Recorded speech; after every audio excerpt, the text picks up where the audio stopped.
The Warhammer 40k Battleforces go on sale this weekend. They go on pre-order sale this weekend at £130 each, which means some of them are a good deal and some of them are less of a good deal. I mean, ultimately, how much of a good deal they are depends upon what you're looking for and what you're after. I thought I'd put together a quick video talking about the overall cost of them, how much you're saving, and then just give you some thoughts on what's in the box in terms of collection and play. We're going to go from worst to best, so I'm going to start with the Xenos Battle Force, which is actually suspiciously absent. Every single one here is an Imperial force or a traitor, a Chaos force, in the case of Thousand Sons and Death Guard. We didn't get a single Xenos, no Orc, no Eldar, no Tau, no Tyranids. I think that's a big missed opportunity. They have been known to do them in the past. I picked up the Tyranid one either last year or the year before. I would have liked to see some this year. It's a shame that it's all Imperial or non-Imperial power-armoured factions. Okay, my pick for the worst one is going to be the Raven Guard one. Raven Guard feel a bit more fringe than the others, so to make it one of the box sets you can buy seems a bit strange in terms of mass appeal. The box itself comes with Shrike, a Phobos Librarian, 2 Invicta Warsuits, 10 Reavers, and 3 Eliminators. I believe there is also a upgrade sprue for Raven Guard in there. If you're looking to buy this just for the Space Marine component, then the box is worth around £195.50. If you're buying it with the upgrade sprue, we get up to over £200, £208 or £210 of value thanks to the upgrade sprue. Ultimately, it's really fringe stuff, and this is also a bit of a self-parody. We've seen Games Workshop on multiple occasions give us start collecting boxes with Phobos Marines inside. The Space Marine start collecting Vanguard is another load of Phobos Marines, but this time around, instead of getting Infiltrators or Incursors that are actually quite good in the modern rules,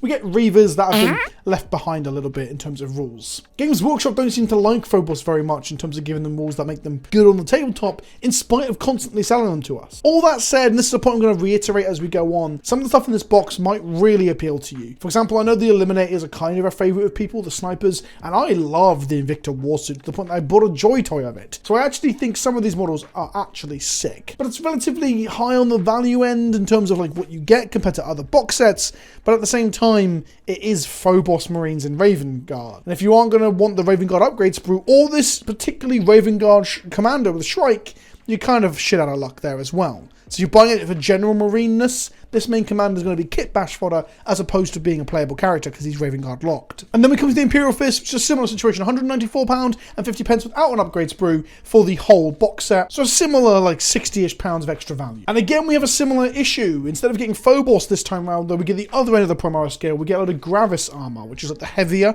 Primaris armor. We have 2 squads of heavy intercessors. No, sorry, scratch that. 3 squads of heavy intercessors. That's a lot of heavy intercessors. 1 squad of aggressors and 1 Torgadon. There was a time when heavy intercessors were feared to be the best thing coming in this edition. Oh, how the mighty have fallen and how times have changed, because no one is playing them in the competitive games. But they do look pretty cool. Remember, what you're getting out of this value is either starting an army you want to play at events and at your local store to some sort of effect, or you might just be looking for a modelling opportunity that you think looks cool. If you're super into chunky boys, this is going to really appeal to you. However, if you don't want to paint 15 of the same troop, 15 heavy intercessors is a bit much. On the upside, the aggressors do appear to have the grenade rocket launcher things on their backs. They're not the push fit, easy fit sprues, you get the full aggressor sprue. And a similar way to Shrike being in the Raven Guard box, though, you are getting a faction-specific, chapter-specific commander in Torgadon. So again, he's going to be kit bash fodder if you're getting this for anything but Imperial Fists. I actually love the Fists for their colour scheme. I love painting yellow, so I've got a real soft spot for them. But just keep in mind as well, they're one of the worst factions in the game right now. None of those things should put you off, though. I just want to reiterate that as well. I'm talking about how Raven Guard don't get played much and Phobos isn't very good and all this sort of stuff. But if you like the models, I would gravitate towards getting the box set where you like the models the most, because liking the models will carry you through multiple editions. What's strong right now on the tabletop doesn't matter in a year or 2 from now when 10th edition changes everything. Next up on the docket is the Elimination Manipul, which sounds kind of sexual. The Adeptus mechanicus are the Admech. They are the tech priests of Mars, and this box set, if you were to buy it all individually, is £184.50. It is the lowest value proposition of all the boxes.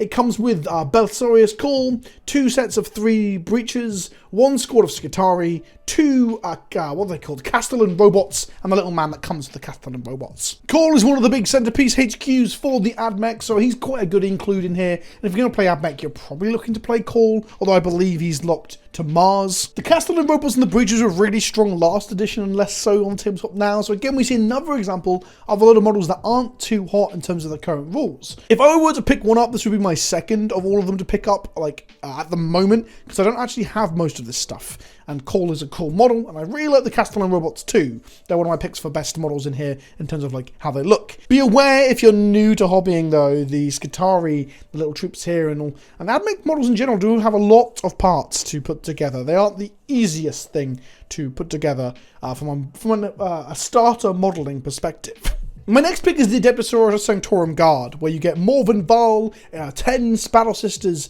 6 Paragon Warriors, that's 2 squads of 3, and a squad of Sacrosancts. Whilst the Sisters of Battle are one of my favourite armies in the game, the fact that the Sisters only come out to £191 of in-box value, and you get 2 squads of Paragon Warsuits, really puts them down in my opinion. It might be that you think the Paragons look cool. I think the Paragons actually look really fucking derpy. These Baby Walker Nundums, I'm not really a big fan of the model in general. And on top of that, they're very, very expensive on table. They're about 280 points for a squad, which means 2 of them take up a huge portion of your army, and they're not good enough to really field that way. Of course, play them if you think they look cool, but I do think you're investing a lot of points into some chunky models that don't really pull their weight on a tabletop. 1 squad's okay. Morven Val, the centerpiece model here, is one of my favourite models in this model line. I think this is gorgeous model. It's also very, very good on the tabletop and can be played in any sub-faction of the Adeptus sororitas. So if you are looking to build a specific one with the Bloody Rose, Argent Shroud, Armored Lady, or a custom faction through whatever colour scheme you want to paint, Morven Val can be a sanctified unit within that. So you can be played in any sub-faction. So it's got some extra value there where you're not getting pushed into a sub-faction like you are with Imperial Fists or with Raven Guard, or I think with Mars. I had a quick look and I couldn't tell whether Bellasaurus Call could be played in other sub-factions. Basic troop squad, Sacrosancts are good, Paragons are reasonable, but 2 squads of them is a lot. This box is okay. Then we come to the Court of the Crimson King. 1,000 Suns I'm going to pick as my next on the list in terms of value, or what I think is a good box. It's £201 of value in the box, and first of all, it comes with Magnus. I fucking love this model, I love this character, I love his old rules, hell, I love his new rules too. He's not that powerful, or he dies too easily, should we say, but he knows all the spells that the 1,000 Suns can cast. He gives you access to 18 spells on the tabletop. He gives you a toolbox to reach into. It can make you feel very tricksy. 1,000 Suns are a weird starter army because they're quite complicated with cabal points and spells, but I think they're quite a strong army in general. Good AP on their guns, resistance to damage, a lot of utility in their spells once you get used to the tricks you can pull. Magnus and 20 rubrics and a couple of sorcerers is a pretty strong starting point for any 1,000 Suns army. Rubrics are generally quite good. 3 sorcerers, 20 rubrics, Magnus the Red. I think that's a really good starting point and a really fun modelling thing as well, if you're okay with paying filigree on armour. I then put the Death Guard slightly ahead, because I think they're a more enjoyable painting experience, if I'm honest. So the Death Guard Council of the Death Lord comes in at £196 of value in the box, so slightly ahead of the 1,000 Suns, and again, Mortarion is a wonderful model. I think I prefer the Magnus model to the Mortarion model ever so slightly, but I think I'm biased to Chicken Wings over Fly Wings. 2 squads of 7 Plague Marines and some Terminators, 5 Blightlord Terminators, all of which are reasonable models on the tabletop at the moment, and they're all quite fun to play, in my opinion. I think being a tanky Death Guard army is a great place for a starter to begin the game. They also are very forgiving in painting, because you can just paint them up and use some washes to make them look dirty and grim with like Nuln Oil or Angrax Earthshade, and you don't get punished essentially because they're meant to look dirty. And Mortarion is also quite the powerhouse. Whether or not he's competitively viable is up for discussion, but he is a monster that will upset your casual tables quite a bit. Your friends are going to have to really reassess what they're bringing to kill Mortarion. He's quite the monster on the tabletop. Not quite as broken as people claim when he first got released though. My second from top pick is going to be the Imperial Knights, the Chainbreaker Lands at £205 of value in box. I'll put a link in the description, by the way, to Fauxhammer, who've got a breakdown of the costs for pounds, dollars, euros, and Australian dollars if you're not from England. The Chainbreaker Lance comes with a big knight and 4 little knights. You've got the Knight Preceptor, and you've got 4 Helverins. 2 range, 2 close range, although I thought they changed the kit to allow you to get both. So it might be the old sprue. Correct me if I'm wrong on that in the comment section. This is the one that I would buy hands down tomorrow if I just didn't have too much Warhammer to build and paint as it is, and my pile of shame was giving me anxiety. I need to start a knight army at some point. I love the idea of building a knight with like a cathedral on top of it, and I think they're quite a cool and fun modelling project. They're also not too daunting initially to play because you get, well, smaller models and less... smaller model count, larger models, so you don't have so much of a mental tax on what you're doing on the tabletop in terms of moving, 15 moving parts. Personally, I think the idea of painting larger models is a lot less daunting than painting smaller models, because you can just, do bigger details and such. But I'm interested that some people have told me they're afraid to start knight armies until they get their airbrush, which I think is interesting. Much like the Thousand Suns one, so I haven't gone into much. There's around 1,000 points here of the army as well. So if you're looking to build towards a 2,000 point army to play at events, or at your local store in 2,000 point games, or with your friends if you're aiming for 2,000 points, this is half an army for the low cost of £130. And I think that's pretty good, but I'm desensitized because Magic's so expensive. Also, correct me if I'm wrong, but it's rare to see knights in a discounted package like this. Most of the stuff we're seeing in here, barring, I guess maybe the Primarchs actually fit into this category as well, and Mortarion and Magnus, you don't see them in discounted packages very often. So to see the Primarchs and now knights in here is actually quite a big change. So that's good to see too.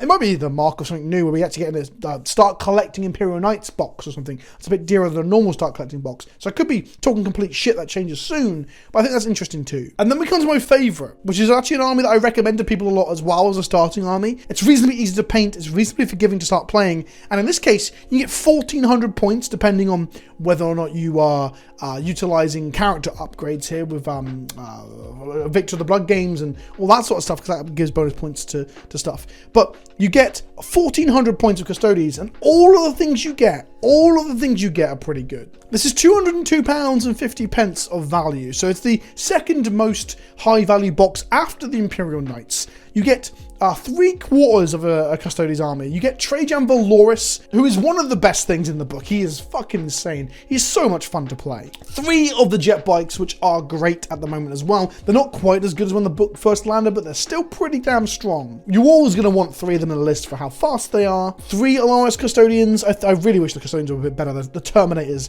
down the bottom right corner. I wish they were a little bit better in the current rules, but they're still pretty strong. And then 15 Custodian Guard. 15 of them. Now, bearing in mind, no one really needs 15 Custodian Guard. 3 squads of 5 is a lot of points.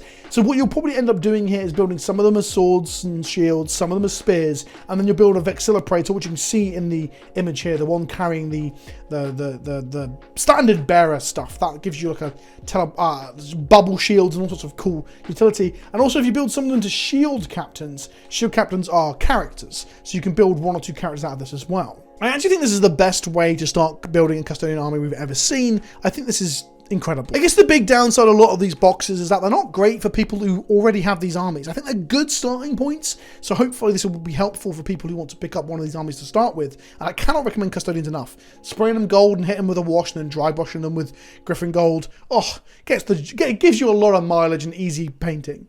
But for example, all of them have these characters that most people own. Most people who are playing these armies already own a Trajan, a Morven Val, a Bellasaurus Cool, and also Magnus and Mortarion especially, who aren't great for kit bashing smaller characters, for example. And then when it comes to the custodes, you probably own this stuff already. This is not great for a new custodian, an existing custodian player, because it doesn't give them anything fresh. But I think that's what they're aimed at. I think they're aimed at new players looking to get into armies, and I think the custodians one's the best one, followed by the knights, and well, work your way backwards from there in the video. Thanks for watching. I hope this was a little bit of insight into how I feel about the boxes, what the price breakdown of them is, and let me know in the comment section below if you're picking up any of these or asking for them from Christmas from Santa Claus. I'll see you all soon. Ta-ta for now.